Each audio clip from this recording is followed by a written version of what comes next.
nom du Père et du Fils et du Saint-Esprit, la paix soit avec vous. Venite adoremus. Nous sommes venus l'adorer. C'est le sens de ce chant, c'est le sens de notre démarche ce soir. Et devant l'autel, l'enfant Jésus, celui que nous accueillons dans la foi, celui que nous vénérons comme le Fils de Dieu et que nous adorons. C'est la liberté de l'homme de pouvoir adorer. C'est le sens fort de ces jours de Noël. Et l'Esprit Saint vient dans notre cœur pour nous permettre d'entrer dans cette humble et véritable démarche de l'homme devant son Dieu. Nous sommes réunis très nombreux ce soir pour célébrer la fête de la Sainte Famille. Nous allons encore chanter tout à l'heure, mais en entrant dans cette liturgie, prenons quelques instants pour, dans le silence, entrer dans le lieu du cœur où se fait la liturgie mystérieuse de la foi. Faisons silence quelques instants, frères et sœurs, pour, dans la foi, prendre contact avec le Dieu vivant, présent, au-dedans de nous, en silence.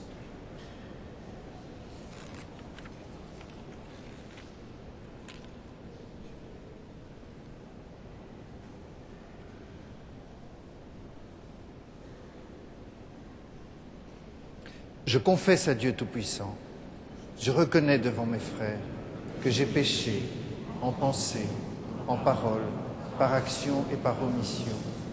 Oui, j'ai vraiment péché.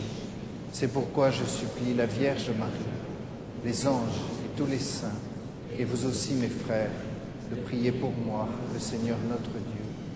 Que Dieu Tout-Puissant nous fasse miséricorde, qu'il nous pardonne tous nos péchés et nous conduise à la vie éternelle.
Gloria in excelsis Deo.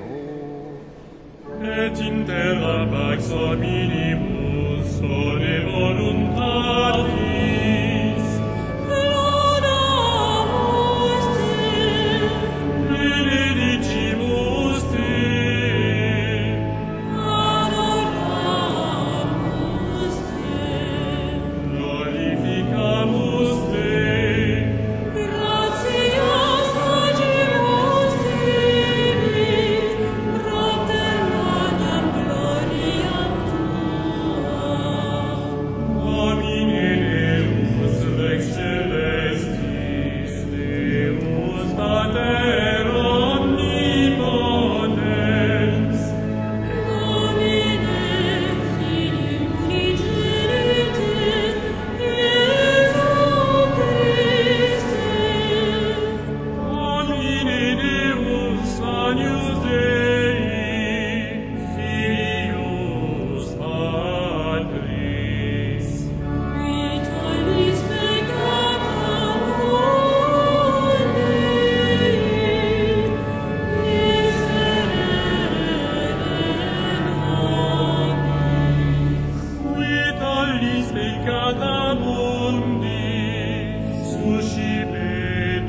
expiationem nostra.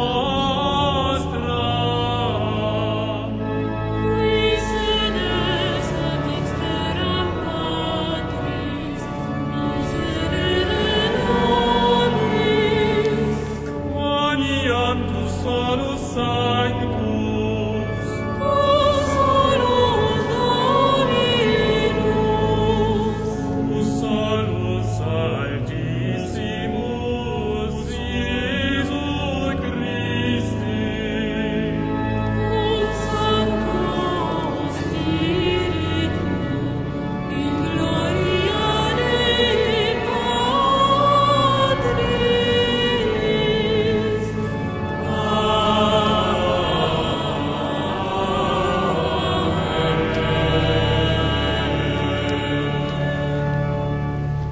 Prions le Seigneur. Tu as voulu, Seigneur, que la Sainte Famille nous soit donnée en exemple. Accorde-nous la grâce de pratiquer comme elle les vertus familiales et d'être unis par les liens de ton amour avant de nous retrouver pour l'éternité dans la joie de ta maison. Par Jésus-Christ, ton Fils, notre Seigneur et notre Dieu, qui règne avec toi et le Saint-Esprit pour les siècles des siècles.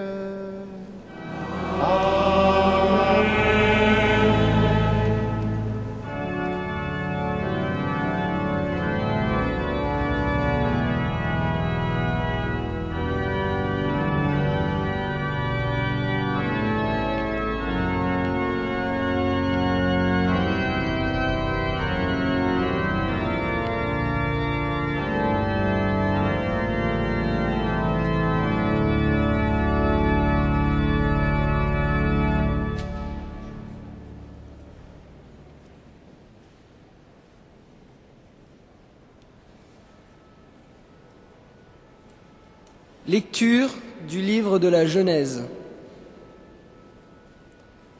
La parole du Seigneur fut adressée à Abraham dans une vision.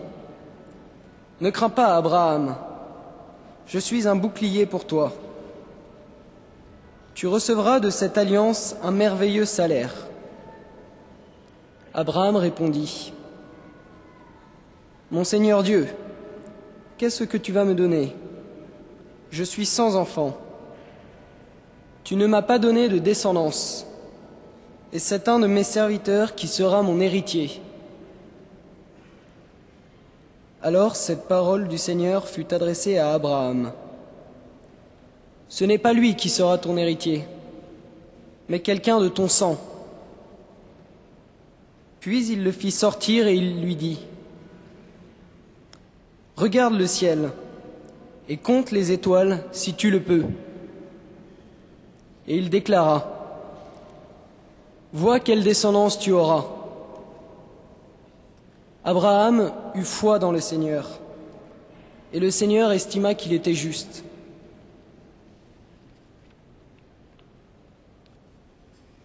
Le Seigneur intervint en faveur de Sarah, comme il l'avait annoncé. Il agit pour elle comme il l'avait dit. Elle devint enceinte, et elle enfanta un fils pour Abraham dans sa vieillesse, à la date que Dieu avait fixée. Et Abraham donna un nom au fils que Sarah lui avait enfanté. Il l'appela Isaac. Parole du Seigneur.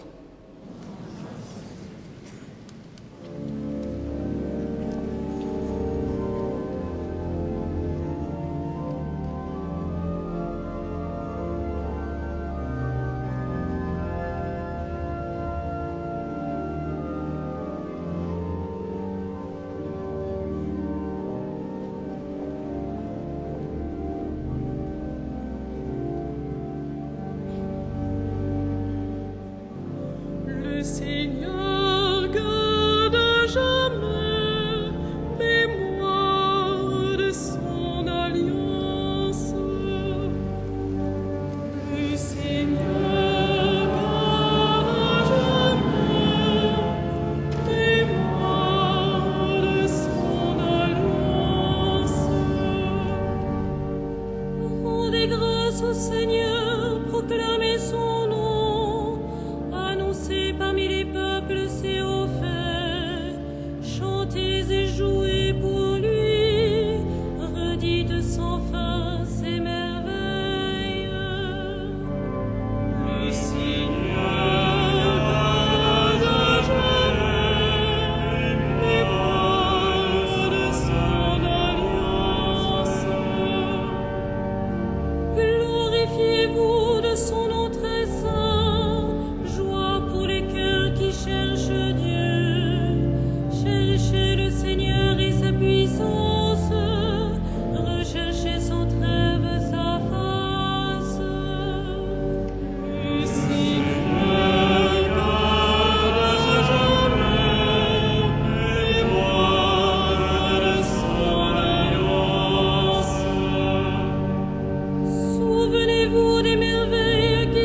s'est toujours souvenu de son alliance, parole édictée pour 1000 générations, promesse faite à Abraham, garantie par serment à Isaac.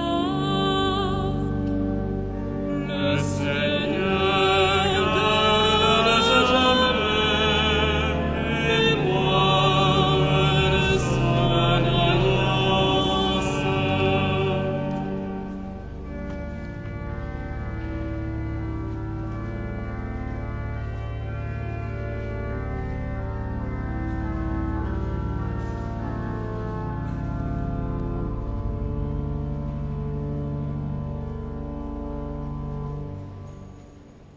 Lecture de la lettre aux Hébreux.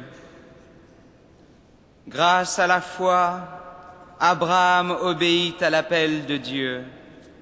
Il partit vers un pays qui devait lui être donné comme héritage, et il partit sans savoir où il allait. Grâce à la foi, Sarah, elle aussi, malgré son âge, fut rendue capable d'avoir une descendance parce qu'elle avait pensé que Dieu serait fidèle à sa promesse. C'est pourquoi, d'un seul homme déjà marqué par la mort, ont pu naître des hommes aussi nombreux que les étoiles dans le ciel et les grains de sable au bord de la mer que personne ne peut compter. Grâce à la foi, quand il fut soumis à l'épreuve, Abraham offrit Isaac en sacrifice. Et il offrait le Fils unique, alors qu'il avait reçu les promesses et entendu cette parole.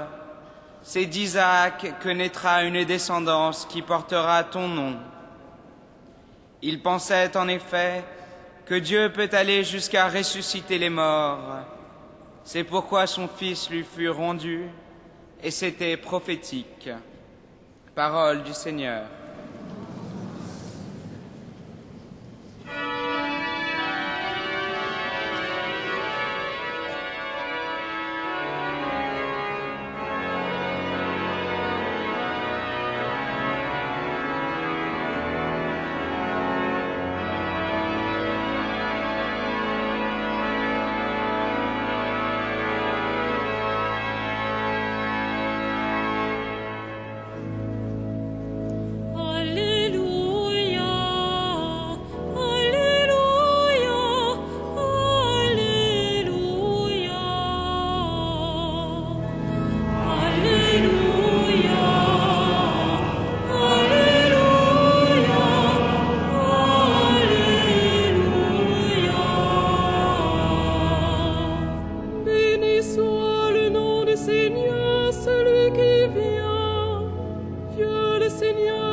Le Seigneur soit avec vous. Évangile de Jésus-Christ selon saint Luc.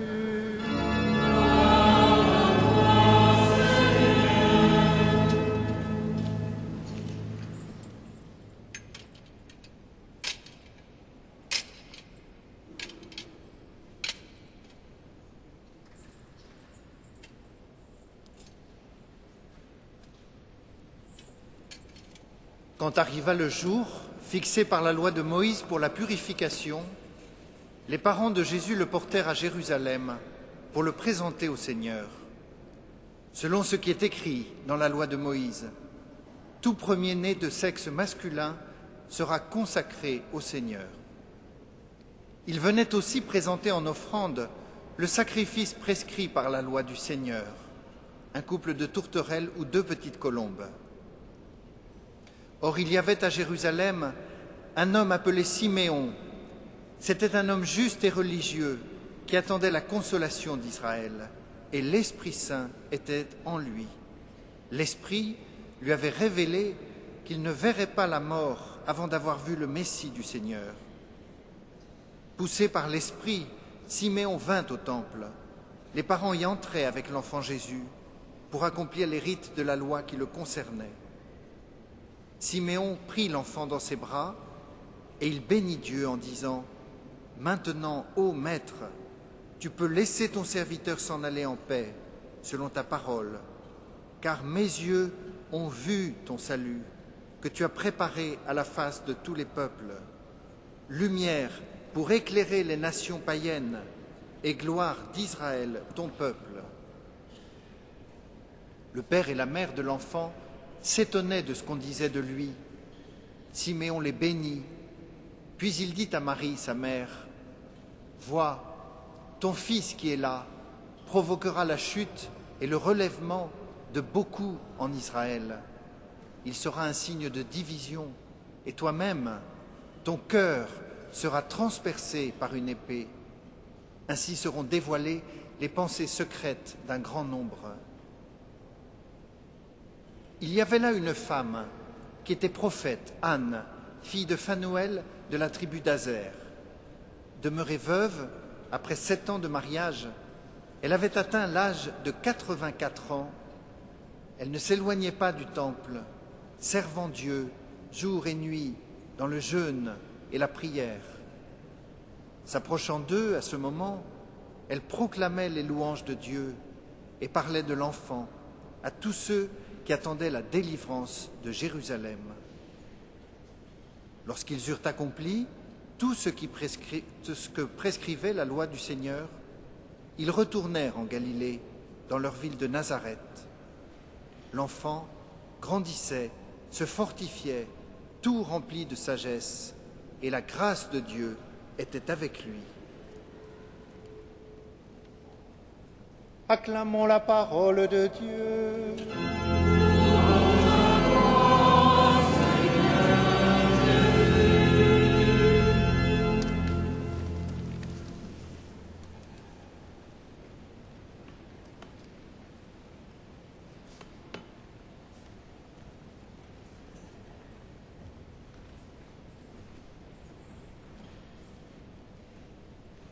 Chers amis, il y a quelques jours, j'ai vu une crèche esquimaude, réalisée par un artiste esquimau.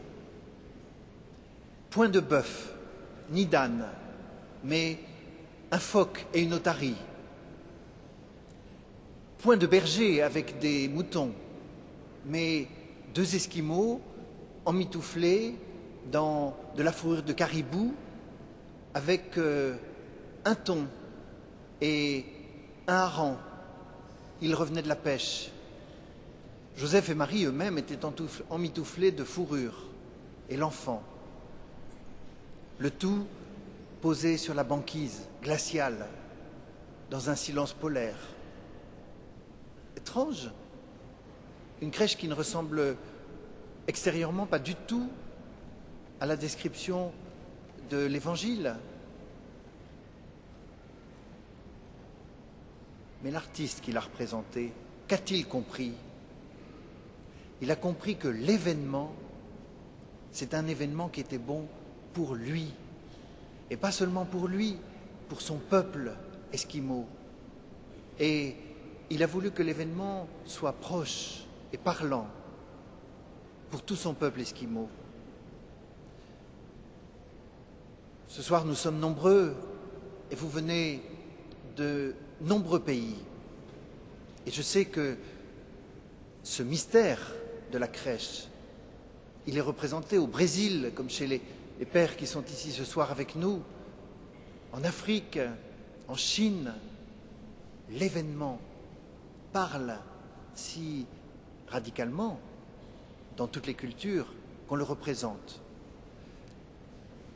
Il en est ainsi de toutes les scènes de l'enfance de Jésus. Et ce soir, la scène de la présentation de Jésus au temple, voilà quelque chose qui parle pour toutes nos familles. Il s'agit de la Sainte Famille, l'unique Sainte Famille, car il n'y en a pas deux comme celle-là, dans ce mystère de la virginité de Marie, de la chasteté de Joseph, mais de tellement d'amour et de tendresse que c'était la famille qui permettait au Fils de Dieu de devenir adulte et de remplir sa mission messianique. Dans la scène de ce soir, au Temple de Jérusalem, nous voyons des vies habitées par la promesse de Dieu. Oui, Joseph et Marie, en cela, sont bien les descendants d'Abraham. Des vies habitées par la promesse de Dieu. Tel est bien Abraham. Nous l'avons entendu dans la première lecture. Qu'est-ce qui fait qu'Abraham part? Qu'il quitte son pays, sa parenté, sa terre, pour aller vers une terre qu'il ne connaît pas. Qu'est-ce qui lui donne ce courage, cette audace? Le Seigneur a fait une promesse. Abraham, je ferai de toi une grande nation. Et tout le long de sa route, souvent dans l'obscurité et dans l'inconnu, Abraham se souvient de la promesse.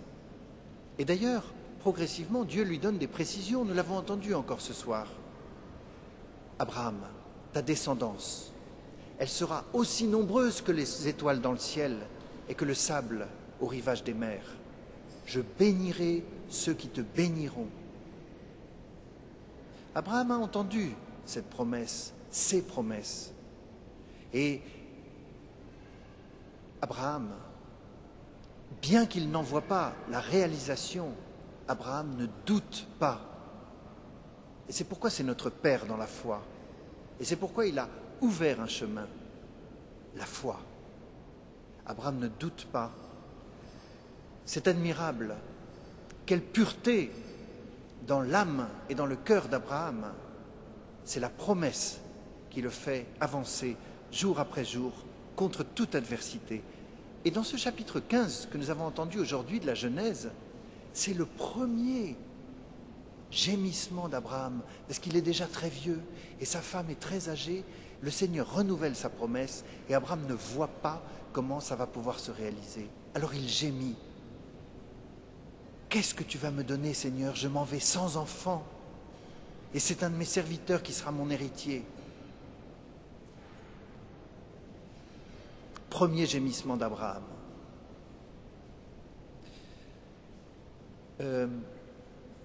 Joseph et Marie sont enfants d'Abraham. Eux aussi sont des êtres mus par la promesse. Qu'est-ce que c'est qu'être habité par une promesse? Car c'est bien notre vocation à nous, croyants, fils d'Abraham. Quand il y a une promesse, il y a forcément altérité. Il y a forcément deux personnes. Et si nous avons conscience que dans notre vie existe une promesse, c'est que Dieu fait partie de notre vie. Il y a altérité.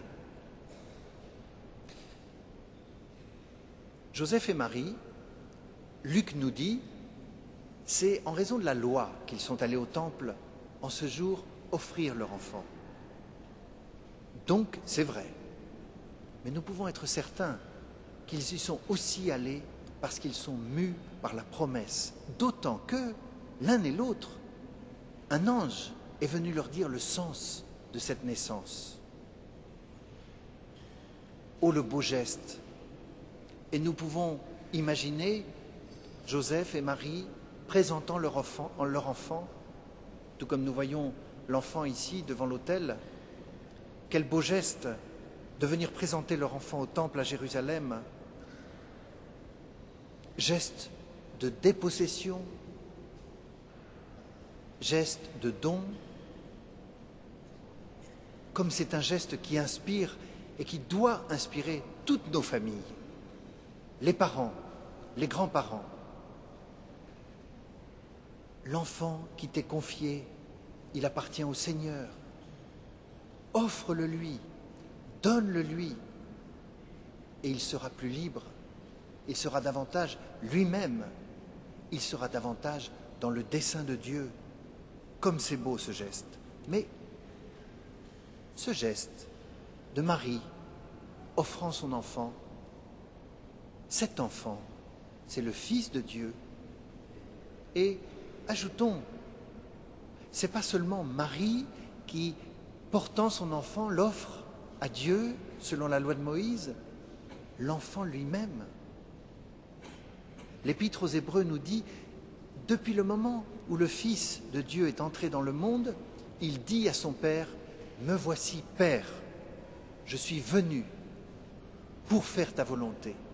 Me voici. » Et nous pouvons être certains, dans ce mystérieux langage de l'Épître aux Hébreux, qu'au temple à Jérusalem, au cœur du geste de Marie, c'est le Fils de Dieu lui-même qui s'offre à son Père lui-même en entrant dans le monde, qui offre son corps, sa destinée, sa mission, même si je sais bien que c'est en delà de la conscience humaine, mais c'est le Verbe de Dieu qui est là, qui éternellement est engendré et éternellement s'offre à son Père. Ainsi, le geste de Joseph et Marie est porté par le geste de leur enfant. En cette fête de la Sainte Famille, nous prions pour les familles. Il y a une belle expression qui est, depuis plusieurs dizaines d'années, venue dans le langage. La famille, c'est une église domestique. La famille, c'est une église à la maison. Les protestants disent même, la famille, c'est la première église. Il y a quelque chose de fort dans ce mystère. Et quand, dans une famille, les parents, au moins l'un des deux, perçoit que cette cellule d'église, c'est un mystère d'église. Pardon, cette cellule familiale, c'est un mystère d'église. Quelque chose du mystère de l'église est présent dans leur famille. Que c'est beau et que cela donne de force à la vie familiale. Alors ce soir, prions pour que ce mystère de la Sainte Famille vienne aider nos familles de la terre à croire qu'elles sont elles-mêmes une cellule d'église. Que cela aide une famille, que cela lui donne de vie et d'intériorité, que cela aide aussi à ce que la télévision ne soit pas la personne principale dans l'appartement familial. Non, il y a un mystère plus dense, le mystère de l'Église dans la famille. Prions aussi pour que le geste de Joseph et Marie inspire les parents pour que leur enfant soit offert à Dieu. Prions aussi pour les familles qui connaissent la stérilité, qui n'arrivent pas à avoir d'enfants, qui font l'expérience d'Abraham et de Sarah, douloureuse. Prions pour les couples déchirés. Prions pour les parents seuls, seuls pour élever leurs enfants. Prions pour ceux qui n'ont jamais pu créer la famille qu'ils auraient rêvé de créer. Prions pour les familles recomposées qui essayent, et peut-être avec la parole de Dieu, de reconstruire leur vie. Quel beau message aussi pour les personnes âgées, les personnes du 3e âge et du 4e âge. Car nous voyons aujourd'hui 2 personnages au temple, Siméon et Anne, tous les 2 très âgés. Anne, 84 ans. Tous les 2, ce sont des êtres habités par la promesse. Le vieux Siméon, il se rend bien compte qu'il y a beaucoup de choses qui vont mal à son époque. Et au lieu de se lamenter tous les jours, dans sa vieillesse, de ne plus pouvoir lui-même changer le monde et de se lamenter sur le cours des choses, il vient au temple dans une active attente. Il croit à la consolation d'Israël. Il croit que Dieu n'oubliera pas le peuple d'Israël. Il croit à la promesse. Ainsi, Siméon et Anne, ces 2 vieillards qui pourraient être repliés sur leur souffrance et leur vieillesse. Tous les deux, leur attente est devenue une mission pour les autres, une mission pour tous. Ils attendent pour le peuple. Leur existence entière est devenue une pure attente. La prophétesse Anne, 84 ans, dans le jeûne et la prière, elle passe ses journées au temple de Jérusalem. Saluons Siméon et Anne. Confions à l'intercession de ces deux vieillards, les personnes âgées qui cherchent le sens de leur existence et de leur vie, qu'ils aient conscience, par ce témoignage de Siméon et Anne, que leur vie est précieuse, que lorsqu'ils se laissent conduire par l'Esprit Saint, le Seigneur fait d'eux les instruments de la révélation du salut. Enfin, l'année 2009 sera marquée dans notre pays par une grande réflexion, un débat national sur la bioéthique, sur les lois de bioéthique, dans la perspective d'une révision en 2010. L'Église, car l'Église est consciente du mystère de la personne humaine, du mystère de la famille. L'Église catholique en France souhaite s'impliquer dans ce débat pour partager la beauté du mystère, de la famille et de la personne humaine. Je voudrais qu'en ce jour de la Sainte Famille, nous confions notre pays, les chercheurs, les médecins, les hommes politiques qui devront prendre des décisions, les juristes qui rédigent les lois, que nous prions afin que dans ce débat national sur la bioéthique, quelque chose du mystère de la personne humaine et du mystère de la famille puisse être mieux servi. Prions à toutes ces intentions. Amen.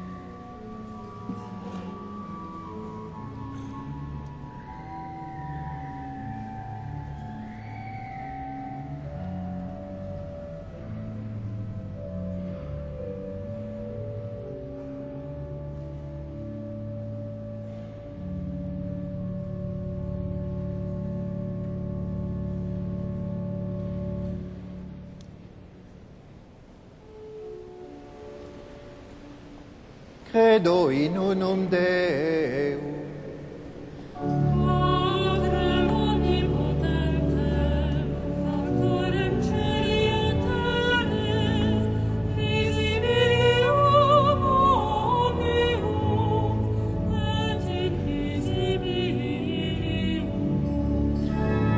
Et in unum Dominum Iesum Christum, Filium Dei unigenitum,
Scendit in caelum, sedet ad dexteram Patris. Et iterum vectorus ex gloria, iuridare vivos et mortuos, cuius regni lanerit finis. Et in Spiritum Sanctum Dominum, et vivificantem, qui ex Patre Filio tui procedit. Qui cum Pater et Filio simul adorator, et cum glorificator, qui locutus est per prophetas. Et urbam sanctam catholicam, et apostolicam ecclesiam, Confiteorum baptisma in remissionem peccatorum. et expecto resurrectionem mortuorum. Et vitam vectori seculi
Prions ensemble au moment d'offrir le sacrifice de toute l'Église.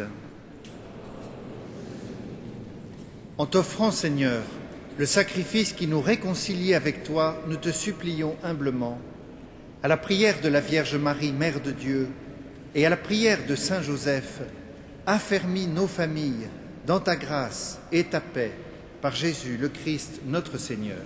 Amen. Le Seigneur soit avec vous. Élevons notre cœur. Rendons grâce au Seigneur notre Dieu. Cela est juste et bon. Vraiment, il est juste et bon de te rendre gloire, de t'offrir notre action de grâce toujours et en tout lieu. À toi, Père très saint, Dieu éternel et tout-puissant, car la révélation de ta gloire s'est éclairée pour nous d'une lumière nouvelle dans le mystère du Verbe incarné. Et maintenant nous connaissons en lui Dieu qui s'est rendu visible à nos yeux, et nous sommes entraînés par lui à aimer ce qui demeure invisible. C'est pourquoi avec les anges et les archanges, avec les puissances d'en haut et tous les esprits bienheureux, nous chantons l'hymne de ta gloire et sans fin nous proclamons.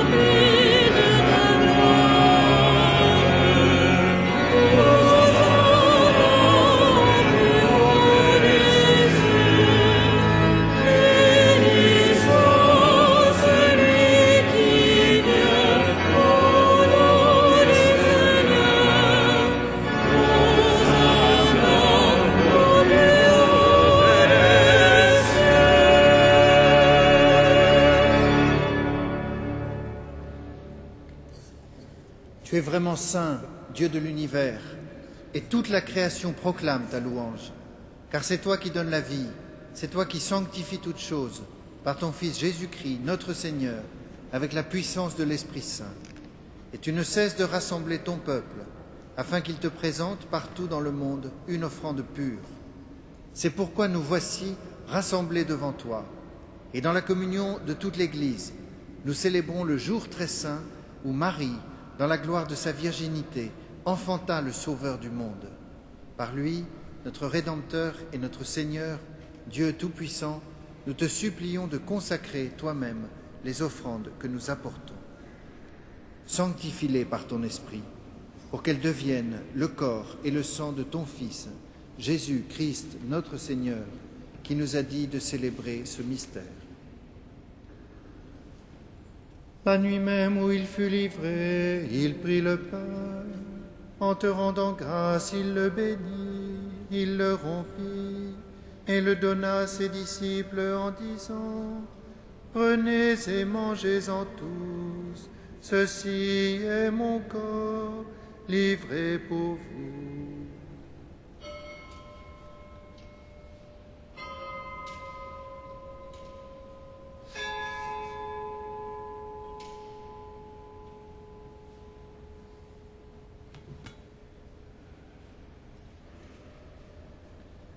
De même, à la fin du repas, il prit la coupe.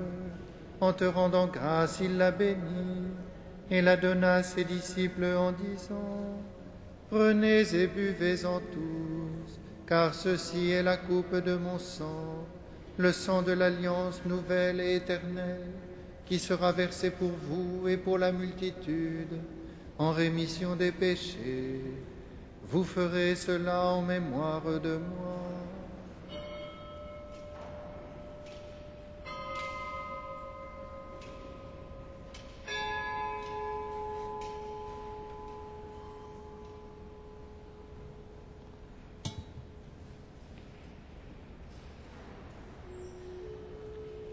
Il est grand le mystère de la foi. Nous proclamons ta mort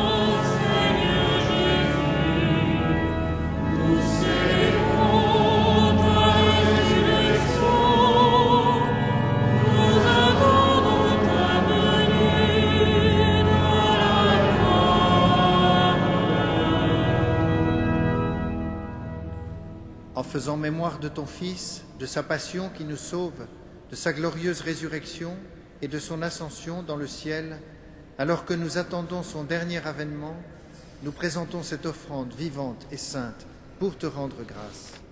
Regarde, Seigneur, le sacrifice de ton Église et daigne reconnaître celui de ton Fils qui nous a rétablis dans ton alliance, quand nous serons nourris de son corps et de son sang et remplis de l'Esprit Saint. Accorde-nous d'être un seul corps et un seul esprit dans le Christ.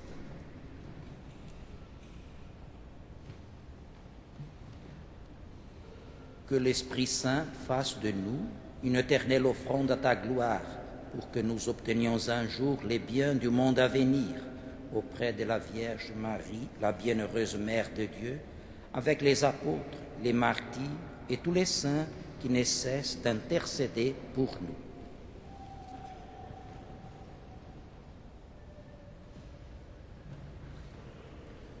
Et maintenant, nous te supplions, Seigneur, par le sacrifice qui nous réconcilie avec toi, étends au monde entier le salut et la paix. Affermis la foi et la charité de ton Église, au long de son chemin sur la terre. Veille sur ton serviteur, le pape Benoît XVI, et notre évêque André, l'ensemble des évêques, les prêtres, les diacres et tout le peuple de racheter. Écoute les prières de ta famille assemblée devant toi et ramène à toi, Père très aimant, tous tes enfants dispersés.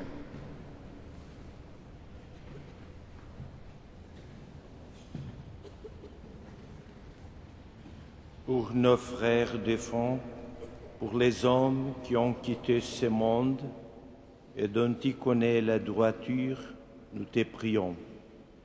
Reçois-les dans ton royaume, où nous espérons être comblés de ta gloire, tous ensemble et pour l'éternité, par le Christ notre Seigneur, par qui tu donnes au monde toute grâce et tout bien.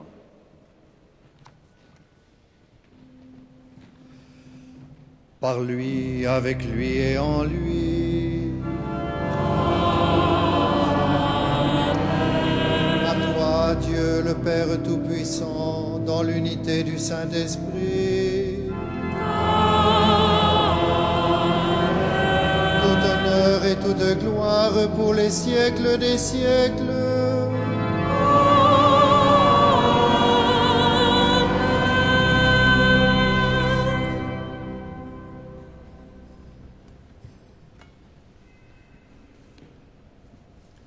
Comme nous l'avons appris du Sauveur, et selon son commandement, nous aimons dire « Notre Père, qui es aux cieux, que ton nom soit sanctifié, que ton règne vienne, que ta volonté soit faite sur la terre comme au ciel.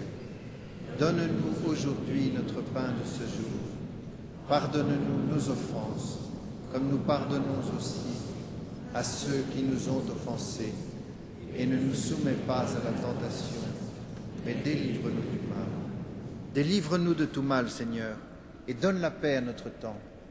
Par ta miséricorde, libère-nous du péché. Rassure-nous devant les épreuves, en cette vie où nous espérons le bonheur que tu promets et l'avènement de Jésus-Christ, notre Sauveur.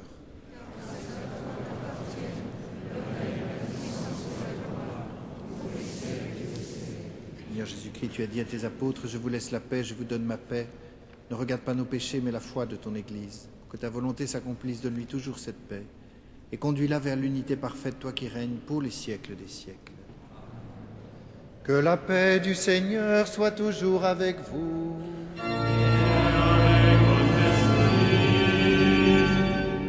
Frères et sœurs, dans la charité du Christ, partagez sa paix.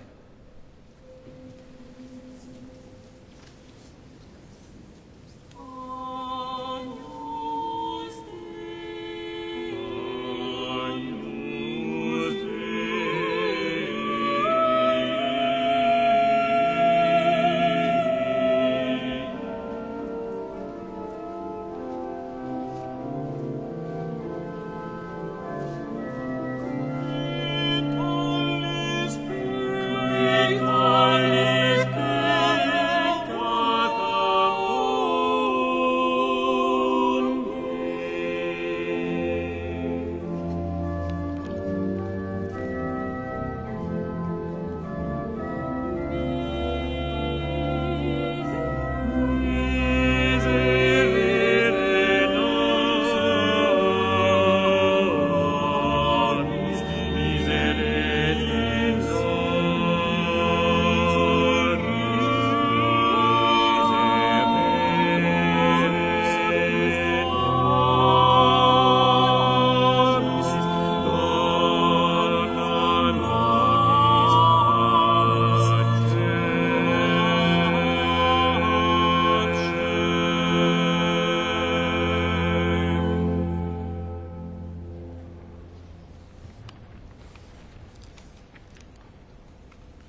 Heureux les invités au repas du Seigneur. Voici l'agneau de Dieu qui enlève le péché du monde. Seigneur, je ne suis pas digne de te recevoir, mais dis seulement une parole et je serai guéri. Au nom du Christ, nous garde pour la vie éternelle.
Frères et sœurs, quelques indications pour la semaine qui vient.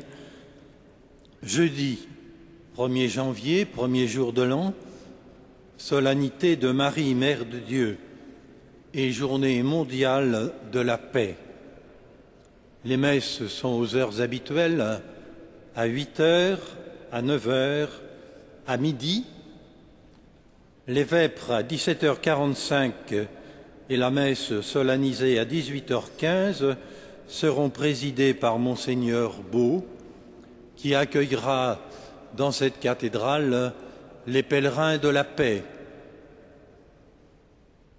organisés par la communauté Sant'Egidio. Vendredi 2 janvier, premier vendredi du mois, la vénération de la Sainte Couronne d'Épines à 15h. Vous pouvez aussi participer le mardi 30 décembre à 20h30 à un concert de chant grégorien à Notre-Dame. Puer natus es, un enfant nous est né, par la maîtrise de Notre-Dame de Paris. Et dimanche prochain, 4 janvier, à 21h, un récital d'orgue à Notre-Dame, dans le cadre du bicentenaire de la naissance de Louis Braille. Récital d'orgue donné par Jean-Pierre Leguet, organiste titulaire de Notre-Dame de Paris. Frères et sœurs, nous reprenons notre prière, conduite par Monseigneur Renaud de Dunchin, évêque auxiliaire de Paris.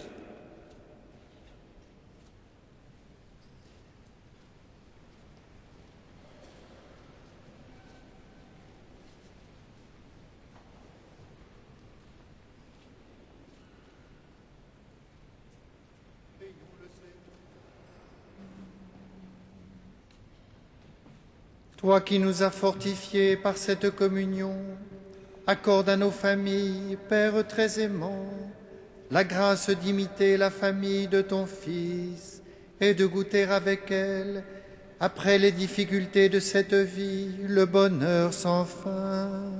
Par Jésus le Christ, notre Seigneur. Amen.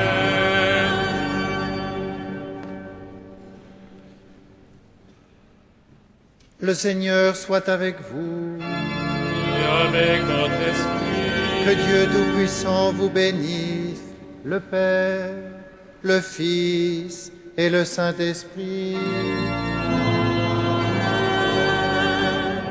Allez dans la paix du Christ. Nous rendons grâce à Dieu. Le dernier chant, c'est un chant que nous aimons beaucoup chanter dans la période de Noël, depuis les temps anciens, et que nous adressons, que nous dédions à Marie, la Mère de Dieu, notre Mère, en lui confiant toutes nos familles. Alma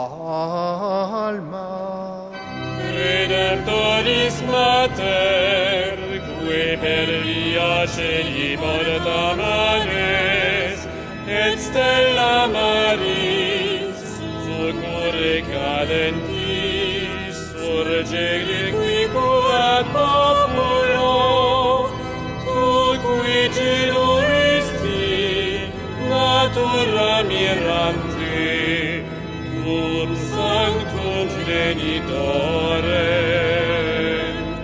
Virgo prius acosterius, Gabrielis amore, sum mensilus